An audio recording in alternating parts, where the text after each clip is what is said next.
DPI episode malam ini, La Liga masih gitu-gitu aja. Musim ini tetap milik Madrid atau Barcelona?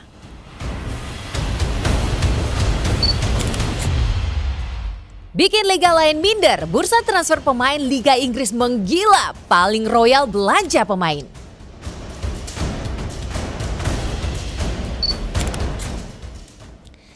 Pemain timnas Calvin Verdong cetak sejarah, sementara Mes batal pindah klub. Selengkapnya di DPI.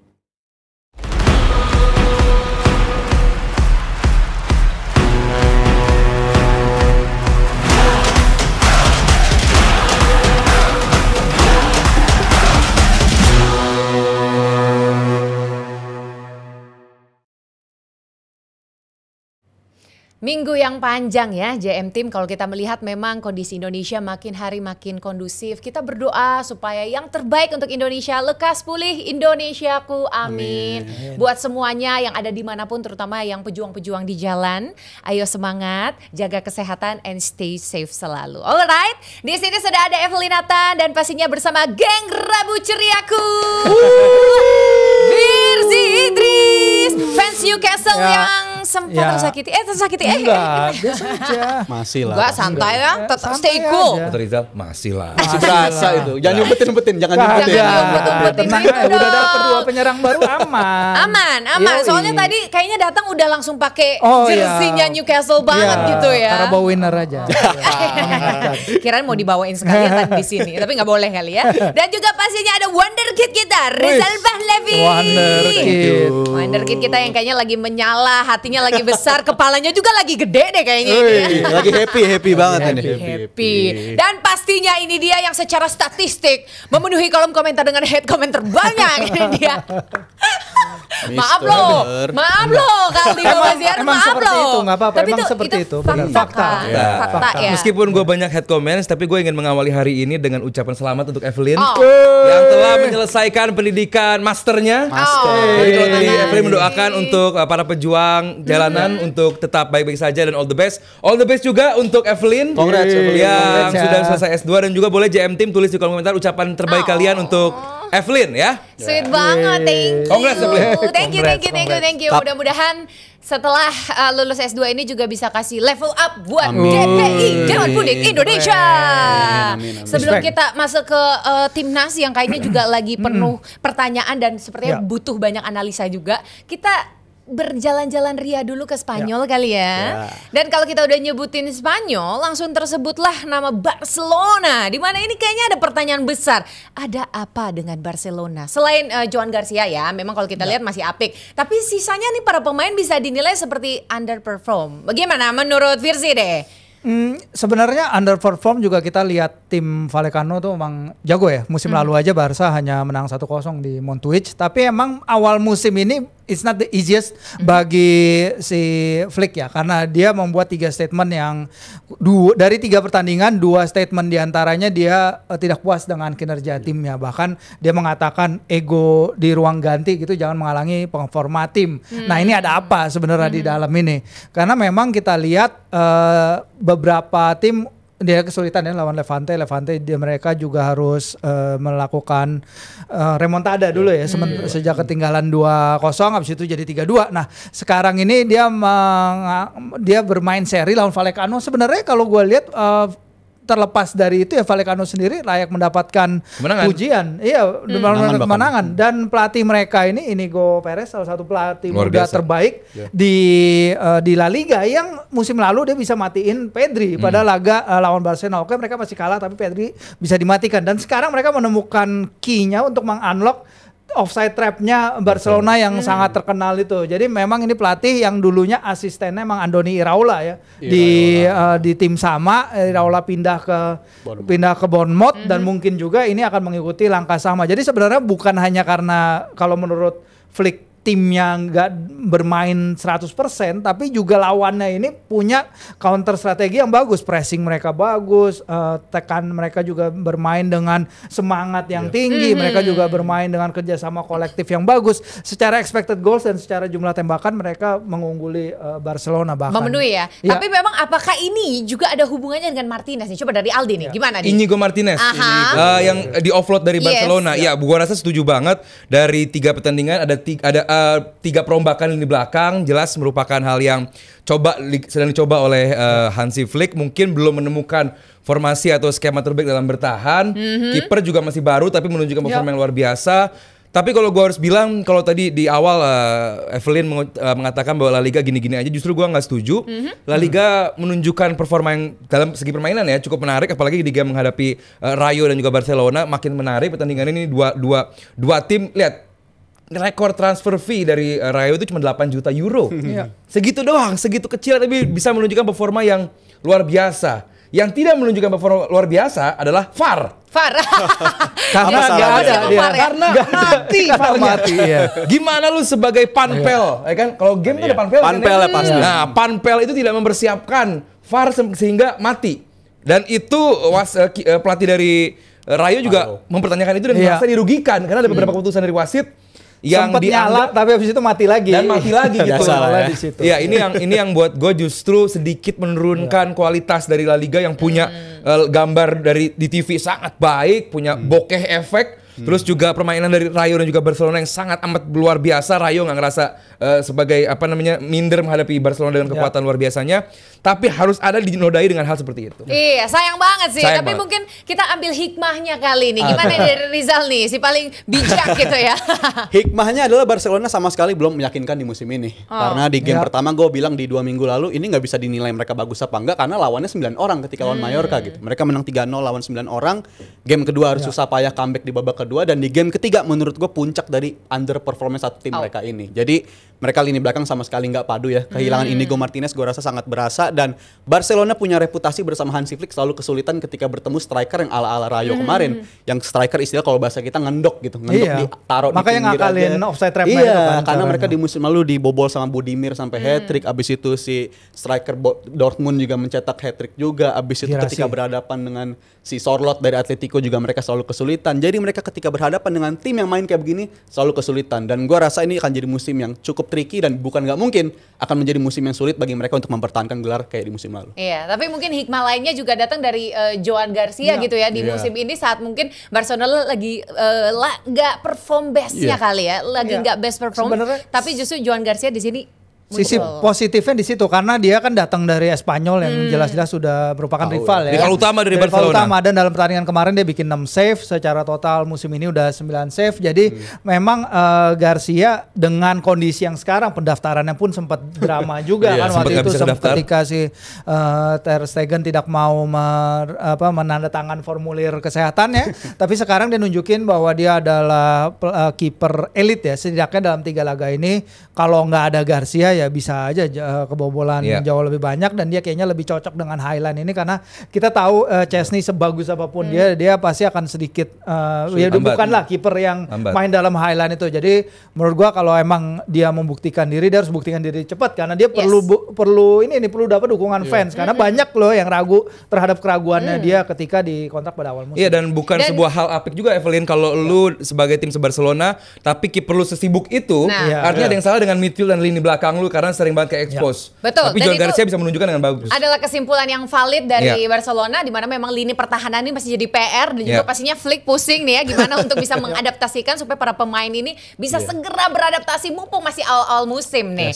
Dan kita juga akan langsung lanjut ke Real Madrid, di mana kalau kita lihat Real Madrid ini sendiri pergantian pelatih sepertinya belum terlalu memberikan dampak signifikan. Jadi sebenarnya ada bedanya apa? Enggak sih gitu loh. Xabi Alonso mana ini permainan atraktifnya belum keluar nih. Kalau apalagi kita membandingkan dengan Ancelotti di musim lalu, sepertinya belum ada sesuatu yang baru di meja gitu. Justru kalau buat gue dulu justru kalau buat gue sangat beda Evelyn. Gimana tuh? Bedanya adalah sekarang mereka mau lari, sekarang mereka mau ngepres. pergerakan off the ball mereka bagus, pemain muda Mas Tantuono juga bagus, Arda Güler punya peran yang sangat amat vital di lini tengah, dan kemarin juga bikin gol, dia menyeruak ke kotak penalti, artinya banyak sekali perubahan. Lebih rajin maksudnya. Lebih rajin. Okay. Lini belakang mereka, ini lini belakang yang belum pernah ketemu sebelumnya. Mereka sangat baru, sangat belum akrab kasarnya. Kalau Barcelona tadi udah otak-atik lini belakang, tapi mereka bertemu sebelumnya. Emang Araujo aja selevelnya segitu. Cuman kalau di Madrid ini mereka pure belum pernah ketemu sebelumnya, tapi bisa ya oke lah buat levelnya segitu. Dan mereka berani lari, mau lari karena ini mah tim Xabi Alonso. Nggak akan menunjukkan Madrid yang Jogo Bonito penuh keindahan, tapi sangat amat rajin, dan kita akan lihat heat map dari antar pemain ini sangat bagus. Off the ball movementnya juga sangat bagus. Apakah lebih rajin sama dengan lebih bagus? Coba Rizal. Gua rasa Madrid lebih rajin itu fakta ya. Tapi dari 3 game yang udah dihadapi sama Madrid dengan Alonso, selalu ada tren di babak kedua tuh ada penurunan gitu. Dari segi permainan, intensitas tuh selalu ada penurunan. Dan itu nggak lepas dari mungkin yang diinginkan oleh Xabi adalah intensitasnya tinggi dari babak pertama. Udah keburu capek dan di babak kedua agak drop begitu. Tapi kalau kita lihat dari 3 game pertama, gua rasa grafik Madrid tuh meningkat ya. Dibanding game pertama ngelawan tim yang benar-benar low block, parkir bis mereka cukup kesulitan. Di game kedua mereka juga harus melakukan hal yang cukup baik. Tapi di game ketiga ini menurut gue yang paling memuaskan. Kenapa? Karena harus ketinggalan terlebih dahulu gitu. Kita jadinya harus melihat sedalam apa sih kemampuan tim Madridnya bersama Alonso, dan itu berhasil ditunjukkan. Dan gue rasa di game kemarin gue paling puas ngeliat tren Alexander-Arnold ya. Jadi seenggaknya tuh progres gitu loh, progresif. Bukan titipan ini ini gue setuju banget. Tren Arnold bukan titipan ini. Itu bagus itu. Bukan, karena gue sedikit tambahin, ini nggak fair. Kenapa? Nggak fair, lu punya orang yang punya passing sebagus Trent, dan lu punya orang yang bisa running behind kayak Mbappe. Ini bakal menjadi kombinasi yang sangat amat serem dari Madrid. Dan lu punya lini tengah yang ada sekarang the new Luka Modric dari Arda Güler. Ini Madrid akan sangat serem musim ini. Ya, kalau gue bilang emang ini tim in process ya, tapi kalau gue bilang sama kayak Aldi bahwa ada perubahan yang ketara. Pertama, mereka pressing sangat tinggi sekali. Efeknya itu pressing sangat tinggi terlihat dari positioningnya juga si Courtois. Yang Courtois walaupun tadi Aldi udah jelasin ya, mereka bermain dengan completely different backline. Tapi dengan completely different backline itu mereka bisa membatasi lawan ke tembakan-tembakan low risk.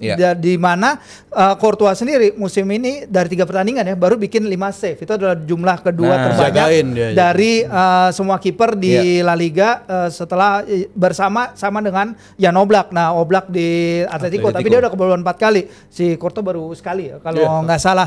Dan dia juga mengakui ada perubahan kok dari cara bermain gue. Dia bilang bahwa dia sekarang lebih bermain keluar kotak penalti, dia lebih bermain sebagai sweeper keeper. Dan di sini ada aspek lain dari pertahanannya si Xabi Alonso, bahwa dari formasi 4-3-3 mulainya mungkin 4-3-3 tapi it's a hybrid formation. Itu bisa jadi 5-3-2. Tchouaméni sekarang memegang peran ya berbeda ya, bisa hybrid dia bisa sebagai salah satu dari pivot, atau dia turun sebagai salah satu dari center back. Tapi yang pasti mereka mulai ngepres lawan artinya high backline juga naik. Backline naik, kalau lu lihat kalau lu lihat height mapnya si Courtois itu tinggi banget, kelihatan banyak touch dia sekarang di luar kotak penalti. Jadi itu ada beberapa hal yang berubah. Tapi kalau dia bisa melindungi Courtois dengan lebih baik, sebenarnya nih kiper yang sering banget sibuk loh. Lu kalau ingat 2021-22 ketika mereka juara Liga Champions, dia bikin 59 save sepanjang turnamen. Itu jumlah terbanyak. Di final dia bikin 9 save ya kalau nggak salah lawan Liverpool.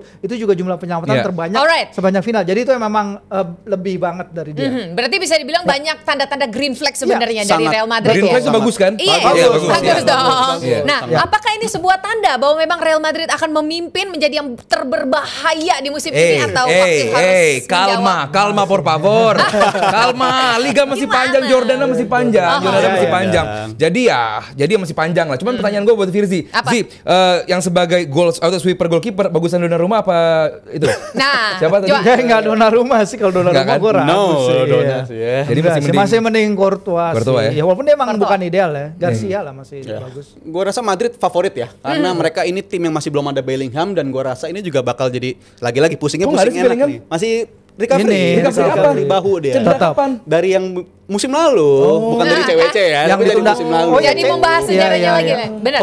Masih ke bawah. Tapi gue rasa ketika Bellingham fit nantinya dia bakal punya kesempatan. Tapi kayak gelandang udah nggak bisa diganggu-ganggu ya. Jadi mungkin dia akan main di sana, atau Valverde yang digeser. Masalahnya Ancelotti juga kan, kebanyakan pemain bagus di skuadnya, jadi dia nggak tahu nempatinnya gimana. Bingung. Sejak awal musim hingga pertandingan pertamanya Real Madrid juga ini mereka pre-seasonnya cuma 15 hari. Ibaratnya ya kalau kita nggak ngitung Club World Cup, karena Club World Cup udah beda lagi. Ini juga yang menyebabkan memang mungkin tim ini nggak seluas apa yang si Alonso inginkan, tapi tanda-tandanya ada kesana. Ada ya.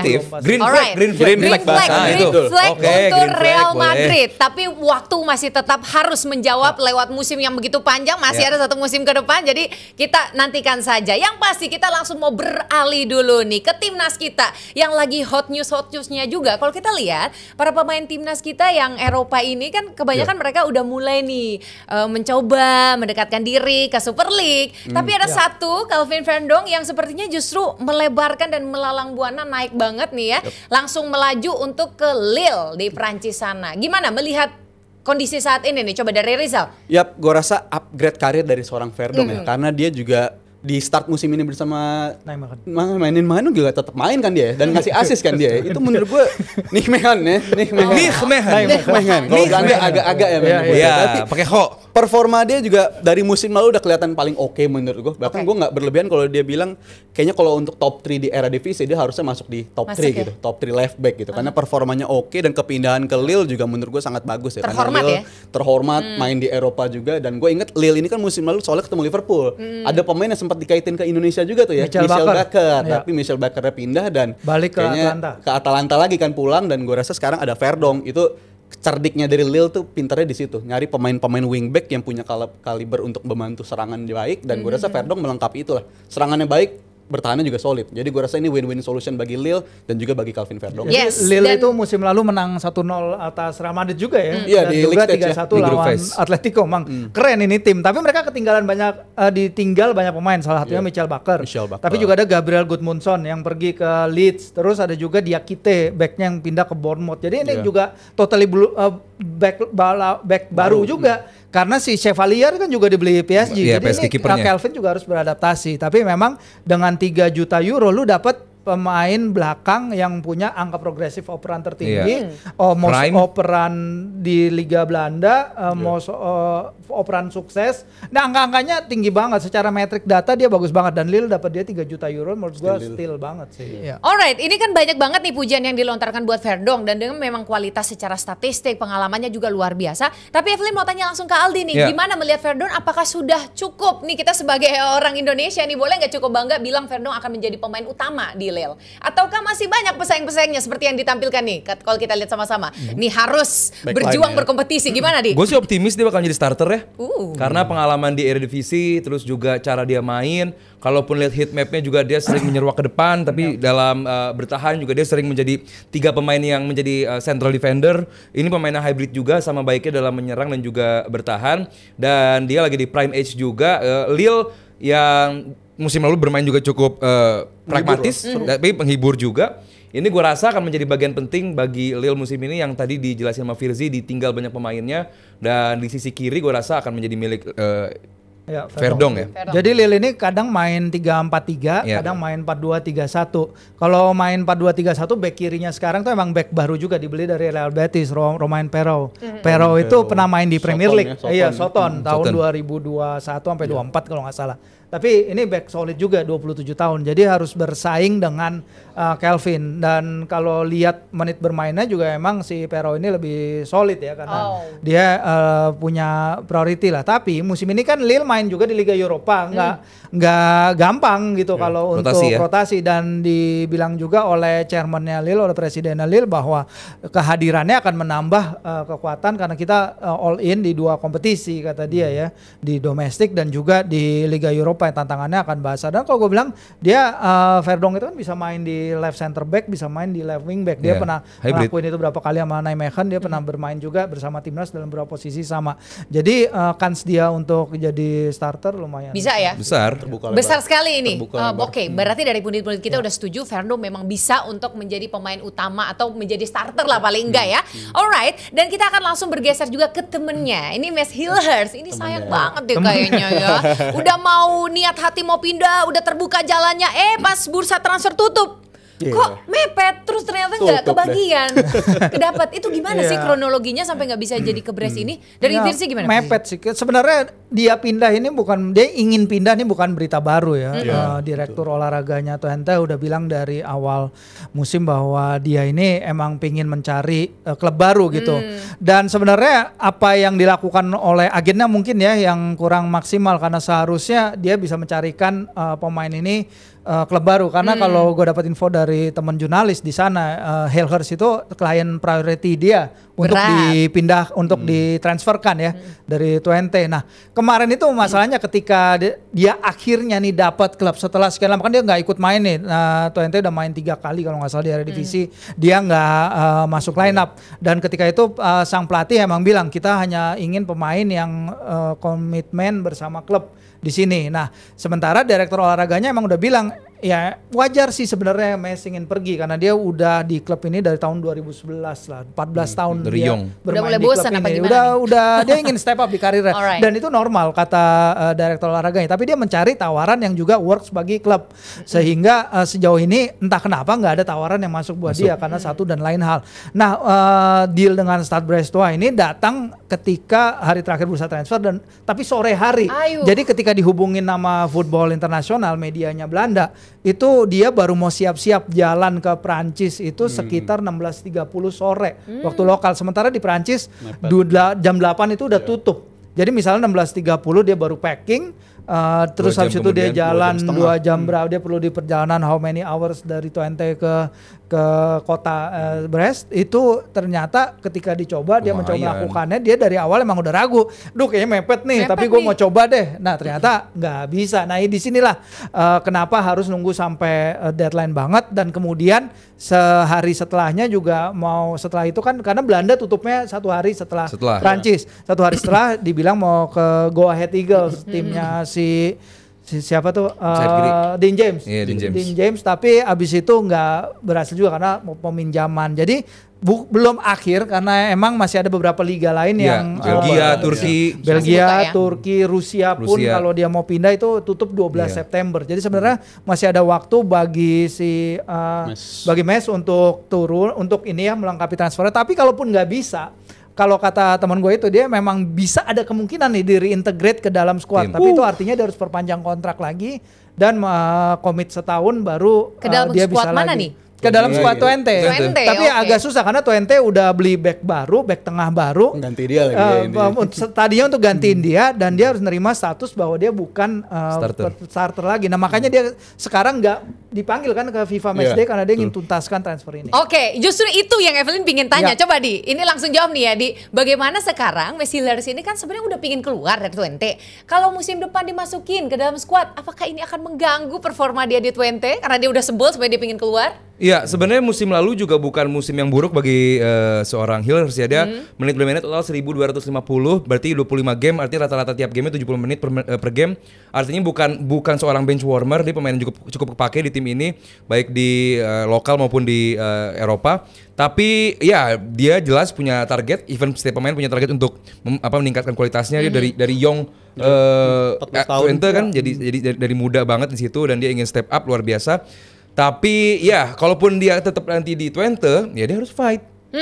Dia harus fight, dan ini merupakan hal yang pasti. Even dia pindah tim pun nggak ada jaminan dia bakal jadi starter, gitu. Jadi dia tetap harus fight, dan kalaupun emang ketunda pindahnya hari ini, mungkin dia bakal pindah di next transfer window, atau mungkin dalam waktu kurun yang tersisa ini dia bisa pindah juga. Jadi pindah atau nggak pindah, gue rasa sih nggak akan begitu berpengaruh ke persiapan ke timnas ya. Apalagi kalau pindahnya ke Brest kan juga, Brest yang musim lalu juga cukup main di UCL dan cukup menghibur juga permainannya. Dan menurut gue itu kepindahan yang tadinya gue nantikan gitu, karena Mes ini kan bisa dibilang sejak dia bergabung dengan timnas Indonesia, gue ngerasa belum lihat penampilan terbaik dari dia gitu. Mungkin kalau kita masih tunggu ya. Iya, kita masih tunggu, dan ini kita jarak sekirang lebih kalau ke match resminya sebulan lagi, dan menurut gue posisi dia sama sekali bukan posisi yang aman untuk di timnas gitu. Karena sejauh ini gue rasa kalau kita bayangin posisi backline timnas Oktober yang ronde 4 ya, gue rasa spot dia benar-benar sulit untuk bisa mengganggu spot yang udah ada di timnas saat ini. Jadi ini cukup sulit kondisinya bagi Mads Hilgers. Gue rasa untuk dia sendiri juga kayaknya opsi buat reintegrated ke tim 20 juga bukan solusi yang terbaik bagi dia gitu. Oke, kita cukupkan dulu untuk Mads Hilgers gitu ya. Tapi kita mau ngomongin juga kedatangan dari Emiliano Jonathans dan juga Mauro Zilstra. Ini gimana pendapatnya? Coba dari Rizal dulu, Rizal. Yap, sebenarnya kalau ini pemain yang udah cukup lama diantisipasi ya. Udah setahun terakhir kayaknya udah mulai dengar banyak orang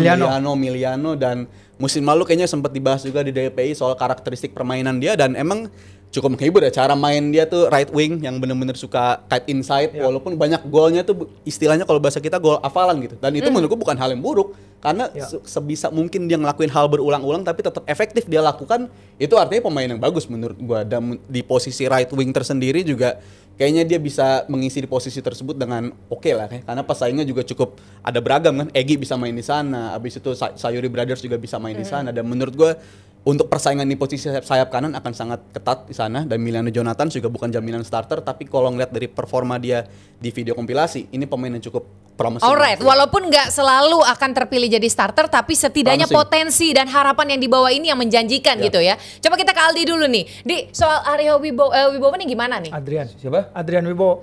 Adrian Wibowo. Iya, kita masih juga harus menunggu ya dia bakal jadi starter apa enggak, performa di timnya seperti apa. Ini masih terlalu early lah kalau untuk bicarakan si Aryo Wibowo. Cuma kalau si Emiliano kan jelas dia Emiliano di sayap kanan emang dia heat map-nya sangat bagus. Keterlibatannya ini yang pengen gue bicarakan bahwa di umur semuda itu lu punya keterlibatan dalam permainan sangat amat banyak, heat map-nya sangat aktif banget, involvement-nya bagus. Ini yang gue harap bisa menjadi tambahan atau boost untuk tenaga kita di sayap kanan walaupun bukan hal baru kalau kita di kanan memang bagus, di kiri kanan kita selalu menjadi kerepotan tuh. Dean James dicoba pernah, Verdong dicoba pernah, strike nyoba iya jadi yang sisi itu dia kalau kanan sih insya Allah mah aman. Yang kiri ini loh yang masih menjadi permasalahan ya. Semoga sih sebulan waktu bisa selesai masalahnya. Masih dalam pencarian memang. Tapi kalau Adrian Wibowo sendiri ini gimana Gak Firzi?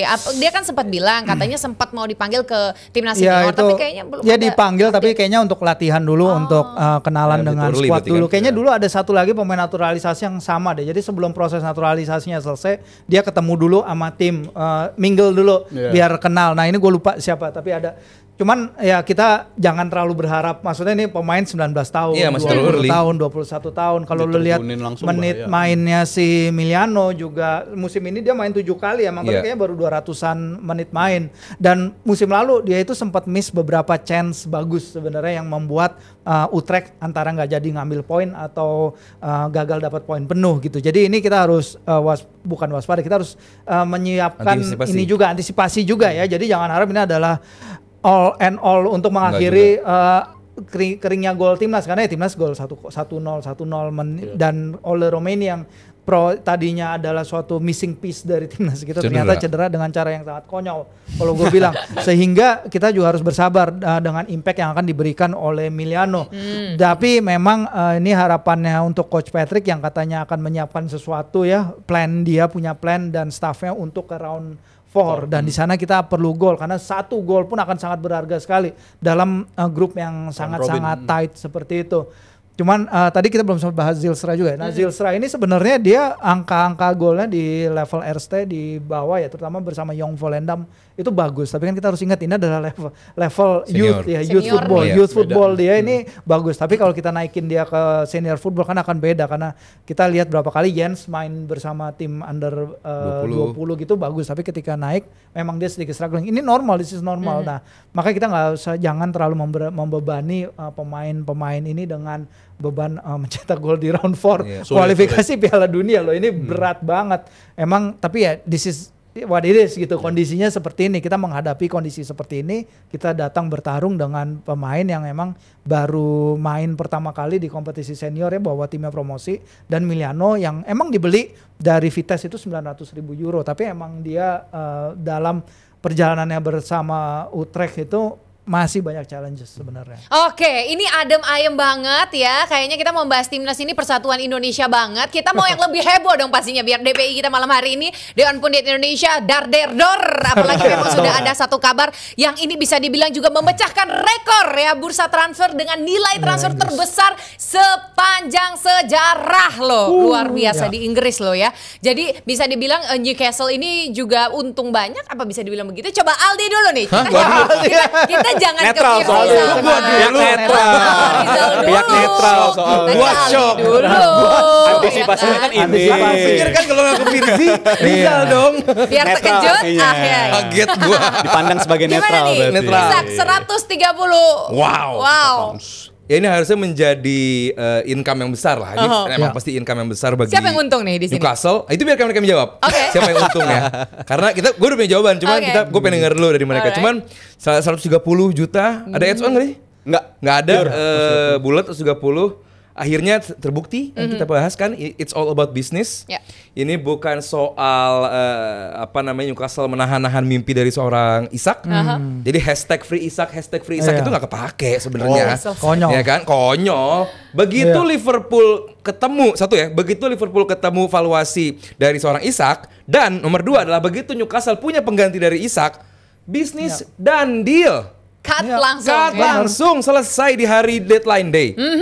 Jadi soal free Isak itu mana? Mungkin kalau poin lu adalah Liverpool nurutin 150, mungkin itu berlaku. Tapi Oke. ini keadaannya Liverpool juga nggak nurutin keinginan dari Newcastle. Iya, Karena oke. tetap 130. Jadi Tapi kan selaku mau fans diskusi. Liverpool, makanya. Iya, Liverpool Iya, terbuka karena diskusi. Liverpool nggak Nomor pernah 2, ngapa-ngapain. Newcastle-nya udah punya pengganti.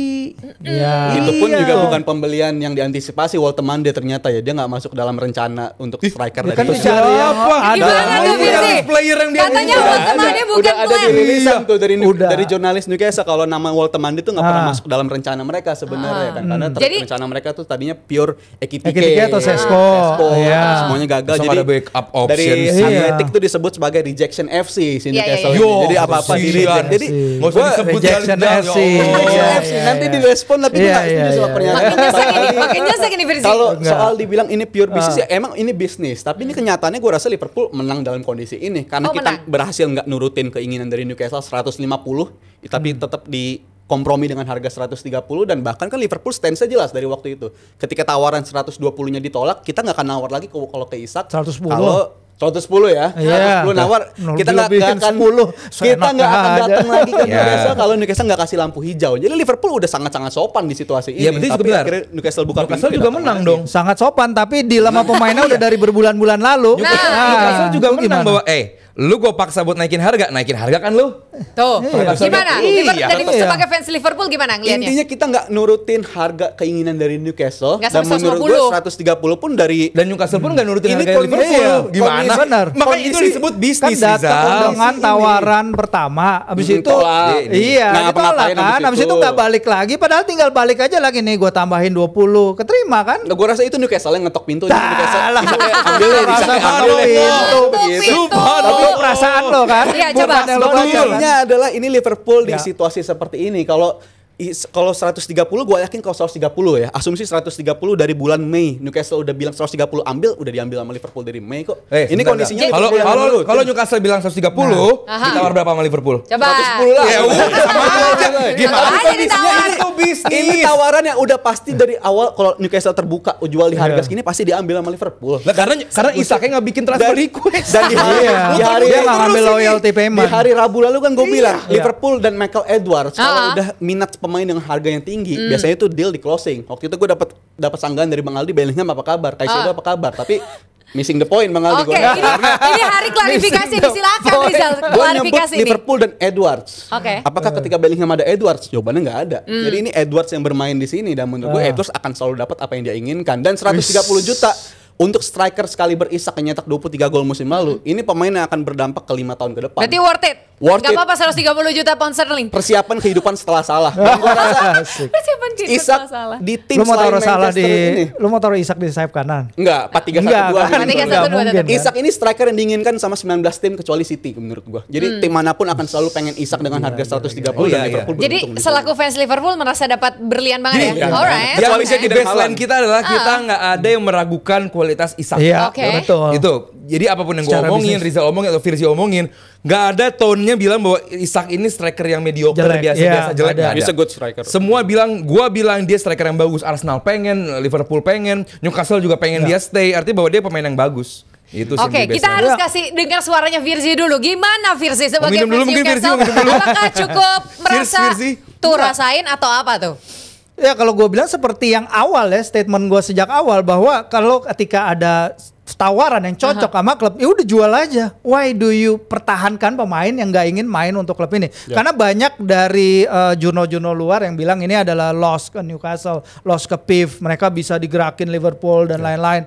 Menurut gua ngapain lu pertahanin pemain yang udah jelas-jelas dia ngeberontak untuk pindah gitu dengan cara yang nggak elegan sama sekali. Kita lihat gitu, kan udah kita bahas sangat-sangat tidak elegan, sangat-sangat memutus hubungan. Dan Newcastle itu one club one city. Ketika lu memutus hubungan sama klub, memutus hubungan sama fans, lu memutus hubungan sama rekan-rekan setim, itu udah bukti lu nggak bisa integrate. Dan ketika si Craig Hope dan kawan-kawannya menunjukkan jurno Northeast itu mengindikasikan bahwa ada elemen di ruang ganti yang katanya juga langsung mengamuk ketika dengar Isak mulai seenaknya dia meninggalkan kontrak dia untuk latihan sendiri, untuk dia nggak ikut bersama tim ke Far East, itu udah melukai hati yang lain. Jadi menurut gue mau ditawar berapapun udah lepas aja, we don't need. Karena Newcastle ada institusi yang udah berdiri dari 1890-an sekian.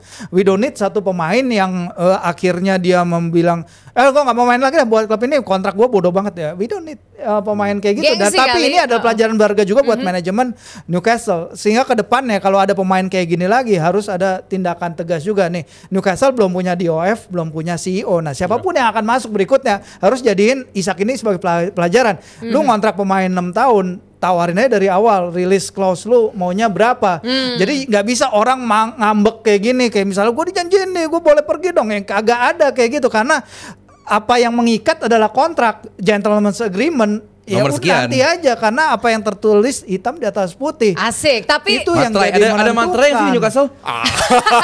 Sekarang bisa gitu, pakai materai gitu. Ada nggak juga? Tapi terlepas dari kontrak segala macam, edisi ngambek-ngambekan, ujung-ujungnya kan udah pas pindah ke Liverpool, terima kasih nih Newcastle, gimana dong? Newcastle enggak ya? Coba. Karena Newcastle nggak bilang makasih sama sekali. Isaknya yang justru bilang makasih. Berarti tahu terima kasih dong kayak yang Rizal. Isak bilang makasih. Isak bilang makasih, tapi kelakuan dia nunjukin sebaliknya. Lu jangan mau mendengarkan orang aja. Lihat coba kemarin Bang Ali cara dia sampai ngepost di Reels Instagram.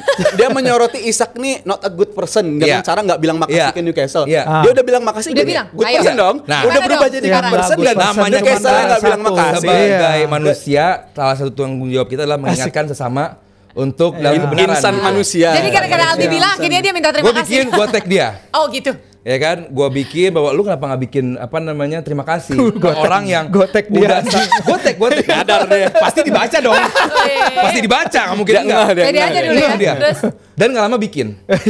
Lu tau kalau komentarnya apa? Apa? Ini AI nih. Iya 96%. Saking gak percaya. Captionnya, iya.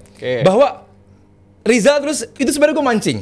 Itu gue mancing untuk terjadi diskusi dan berhasil yang gue lakukan gitu. Terjadi perdebatan di kolom komentar dan Rizal pun kepancing. Rizal bikin Isak tahu gampang kepancing Rizal. Isak tahu cara berterima kasih. Gimana Sal? Coba perjelas dulu. Pertanyaannya, siapa kita ngejudge Isak tahu terima kasih atau enggak? Yang bisa ngejudge dia adalah fans Newcastle dan juga legend Newcastle. Semuanya yang udah satu suara interview ini gue mau ini kebanggaan gue. Gue pernah menginterview Alan Shearer di St. James Park. Gue udah mencoba mengulik-ulik buat udah ada PIF nih, Newcastle keren dong bla bla bla. Gue pengen dia nyombong. Humble pisan. Alan Shearer humble banget orangnya. Seorang humble seperti Alan Shearer aja udah sampai bete sama siapa namanya kelakuannya Isak. Berarti udah separah itu. Jurnalis Newcastle udah separah itu. Fans Newcastle, ini juga humble dong. Iya humble. Ya, hampir humble. Hampir sampai sebel. Iya. Gimana tuh? Aja sebel. Anjar yang menilai lah. Iya.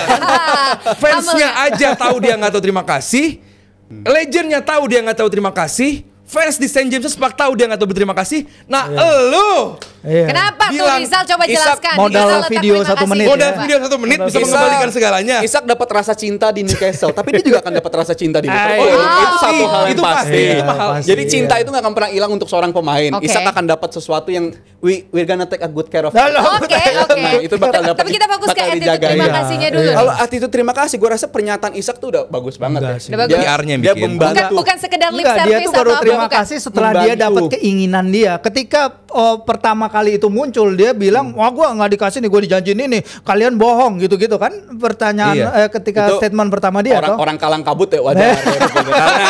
Karena sesuatu yang udah sesuatu yang dia rasa bakal dia dapetin tapi tiba-tiba dilarang. Justru menurut gue fans Newcastle yang jurnalis Newcastle yang main kasar, si Louis Steele itu ya, yang dia bilang ada sabotase dari Isak dari bulan April nggak pengen tim ini lolos ke Champions League. Gue rasa itu pernyataan yang sangat kasar dan tapi itu kan berdasarkan sumber-sumber dalam klub ya. Kita nggak tahu sumber dari klub. Pemain-pemain ada perasaan kayak gitu karena akhirnya dia akan ngerasa bahwa kalau lolos ke Champions League akan susah kan untuk pindah kan. Itu datang dari internal klub dan bilang pemain yang nganterin, bahkan di captionnya Isak, kita mengantarkan trofi pertama dalam 70 tahun dan perlakuan setelah itu sebenarnya. Itu menurut gue brutal apa yang dilakukan sama para jurnalis Newcastle, mencoba mendiskreditkan apa yang dilakukan Isak selama 3 tahun bersama Newcastle, dan menurut gue nggak semestinya hal seperti itu muncul di. Berarti Zal, menurut kamu Isak sudah menemukan akhir cerita indahnya kan? Gue ngeliat interview dia kemarin, kayaknya dia nemu senyumnya lagi ya. Isak nemu senyumnya lagi. Ini sesuatu yang ditunggu-tunggu dan menurut gue Isak dapat keinginan dia untuk pindah. Dan makan popcorn. Ini kepindahan yang sangat-sangat dinantikan oleh fans Liverpool. Jadi Jurgen Klopp bahkan pernah bilang di tahun 2022 Liverpool tuh punya budaya we don't sign knobheads. Kita nggak akan ngedatangin pemain yang punya karakteristik buruk. Lah budayanya udah pindah kalau dong. Sampai Isak ini Jurgen Klopp juga bilang ketika hari datang di mana semua diselesaikan dengan uang, gua akan pergi dari sepak bola gitu hari kan. Ketika ada pemain itu kan 100 sama juta, aja. dia pindah. Iya. Emang hari udah berganti. Ya hari udah berganti. Pemain yang akan pernah berubah, Mas. Rijal bilang pergi sendiri kagak. Jadi itu culture yang berbeda sekarang. Jadi Isak nemu kebahagiaannya dan menurut gua Liverpool dapat kepindahan yang sangat bagus. Pemain sekali berisak dan win-win solution untuk semua pihak menurut gue. Newcastle juga udah dapat mengganti, ini case close menurut gue. Si Newcastle juga udah happy. Ya Walter Mande, Wisa, ya gue sih seneng ya dengan duet Wowi ya ke depan. Wowi ke depan.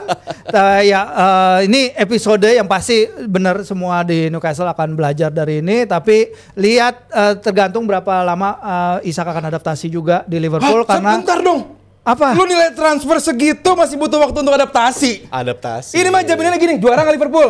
Nah, gitu. Apa? Asumsi lu kalau Premier League juara dunia, kalau beli pemain mahal, gini. Gue tahu arah lu kemana. Jadi artinya kalau tim mecahin rekor transfer, banyakan gol siapa? Isak gue yakin. Apa? Tapi pertanyaannya Isak gue yakin. Tapi tadi arah lu juara apa enggak? Gue bilang ini musim transisi. Dan kalau lu pakai asumsi kalau tim mencahin rekor transfer harus juara, kenapa lu nggak nanya hal yang sama ke Chelsea waktu mencahin rekor transfer Caicedo dan Enzo? Lah, lu juga lihat materi tim seperti apa. Ini juara bertahan, Bos. Tapi landasan berpikirnya jangan disamain kalau transisi. Tapi Caicedo Enzo kan ditanya juga dia juara apa enggak. Kalau Liverpool adalah tim yang udah jadi, Bos. Tapi tim transisi yang sekarang musim lalu juara ya dan keluar dari Liverpool. Sekarang ngomonginnya net spend, pasti tim Liverpool ngomonginnya net spend. Karena bukan tim terboros ternyata kalau dari net spend. Justru net spend terboros. Terboros tuh justru Arsenal. Betul. Gue balikin pertanyaannya. Kalau Arsenal nggak juara, menurut gue ini their title tulus menurut gue. Bukan Liverpool yang kenapa jadi dibikin Arsenal nih? Mereka tim terboros. Mereka tim terboros satu, kedua Arteta bilang musim lalu kita tim terbaik di Eropa. Kalau musim ini nggak juara dengan asumsi mereka udah dapat menuhin puzzle. Masa tim udah menuhin puzzle malah jadi peringkatnya malah makin turun? Sekarang makin turun berarti luar besar. Terlempar bisa aja dong. Jadi menurut gua kalau tim asumsi puzzle-nya udah lengkap, ya kita udah kalau sampai Arsenal juara mau gimana? Masih nggak juara juga. Kalau sampai Arsenal juara mau gimana? Ayo langsung janjian di sini nih. Gua rasa di kondisi begini taruhan bukan opsi. Halus tapi kelihatannya. Liverpool mah gua. Getar-getar juga. Gua udah bilang sampai Isak datang ke Liverpool, game over. Gue bilang game over. Sekarang mau yang main siapa? Etiketnya bagus, Isak bagus, Gakpo lagi keren-kerennya. Yang jelek di Liverpool, Florian Wirtz doang. Berapa duitnya? Mahal. Pada diam semua. Bagian Arsenal, Gyökeres gak bikin 1 gol doang gara-gara gak ada supply. Waduh. Ini Gyökeres bukan striker yang bagus. Masih Florian Wirtz apa kabar? Masih ada oke-nya lah. Kalau lu menyoroti di episode oke, kalau Gyökeres adaptasi wajar. Kalau Isak kan ya, terus lu mau compare Isak di Premier League proven.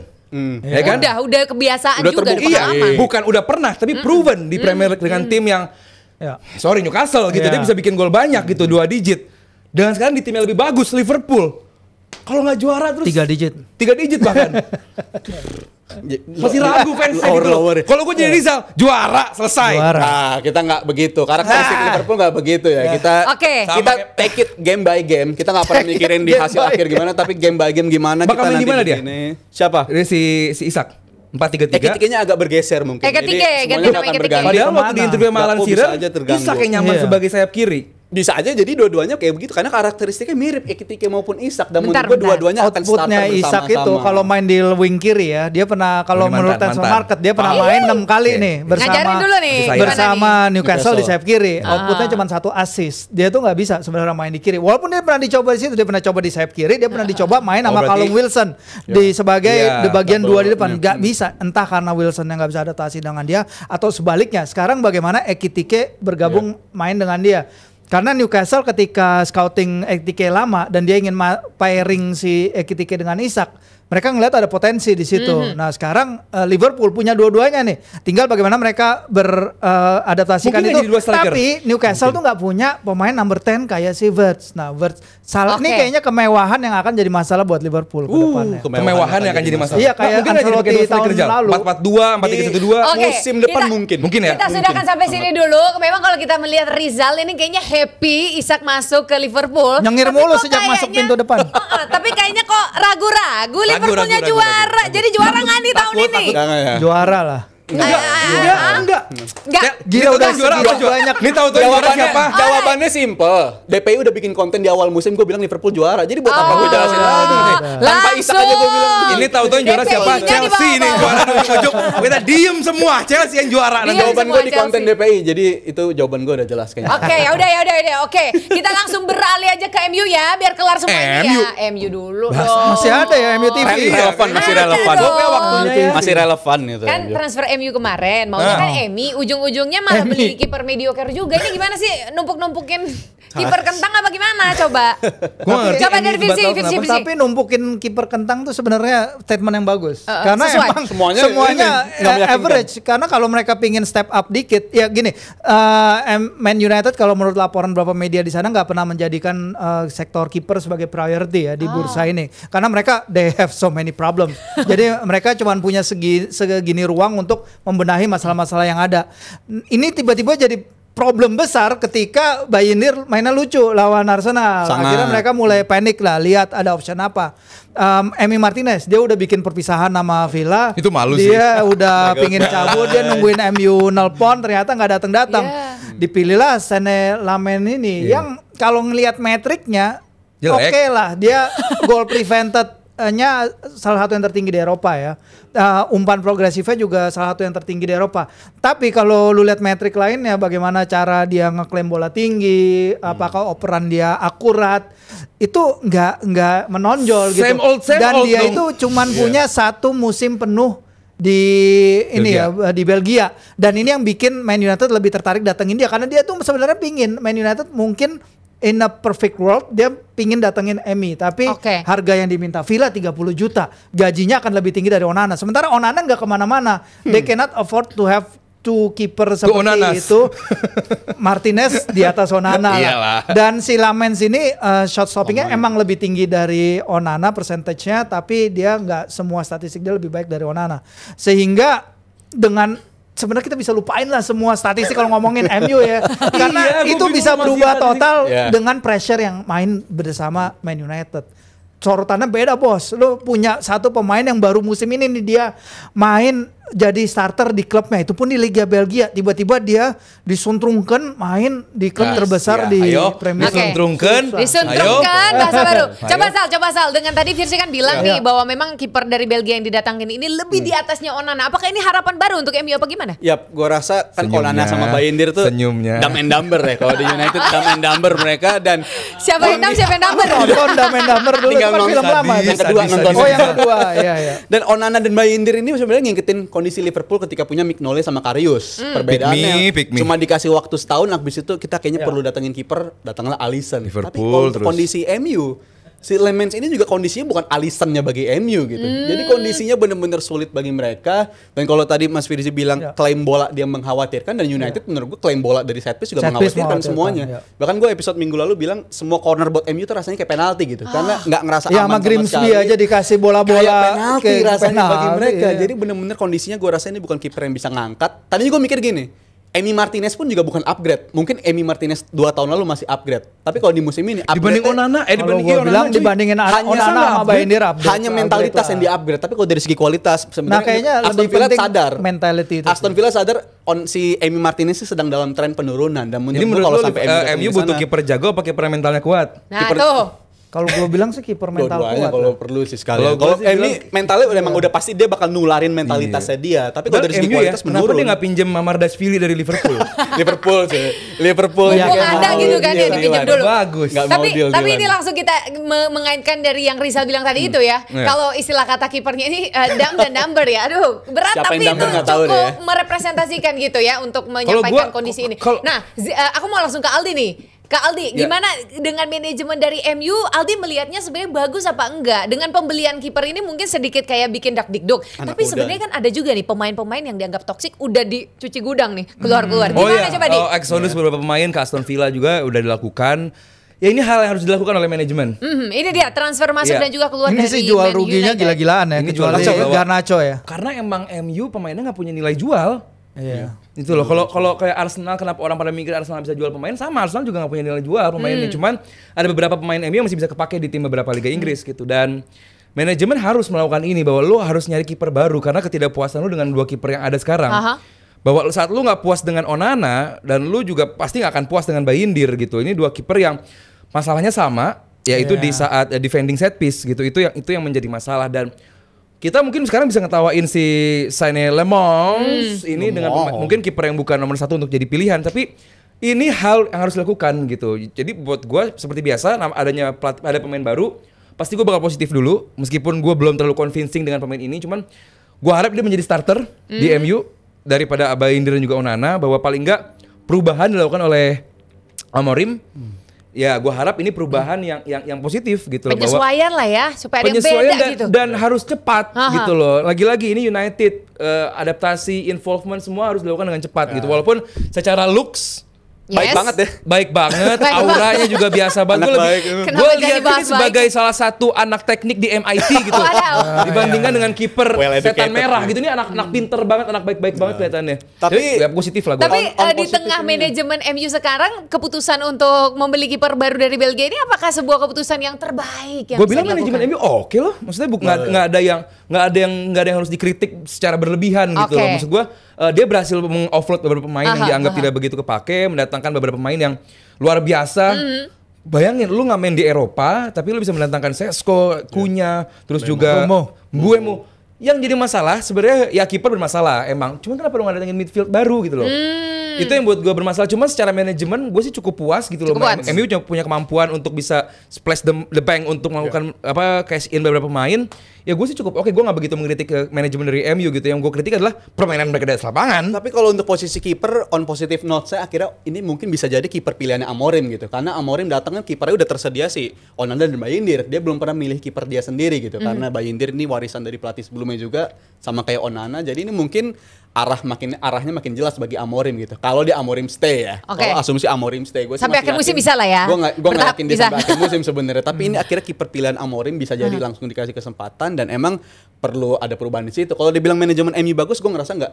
Gimana tuh? Gitu. Karena Ineos tersendiri kan juga mereka di musim lalu juga beli Ugarte ini pemain yang sebenarnya 60 juta. Apa nih sia-sia lagi gitu? 60 juta dan lu ngeliat PSG ngelepas dia segampang itu gitu, menggantikan dengan João Neves pemain yang muda banget dan akhirnya mereka jadi juara. Jadi sebenarnya tanda-tanda kalau mereka masih ada kesalahan miss dalam mendatangkan pemain itu sebenarnya masih banyak banget. Tapi kalau untuk yang musim ini, untuk 2 pemain macam Mbeumo dan Cunha itu gue sangat setuju ya, karena proven di Premier League dan ini gue pernah bilang ini pembelian yang sangat-sangat Fergie banget gitu di era dulu karena belinya pemain-pemain dari sesama Premier League dan banyak sukses ya. Tapi ini harus dibuktikan sama 2 pemain ini dan backline kalau sampai Amorim udah nemuin backline pilihan dia sendiri, gue rasa MU bakal bisa improve kualitas. Bisa ya. Jadi gara-gara Ugarte seorang lo bilang manajemen MU kurang bagus. Itu contoh salah satunya yang buruk. Itu contoh salah satu yang buruk. Itu kan manajemen MU, ya kan? Sesko.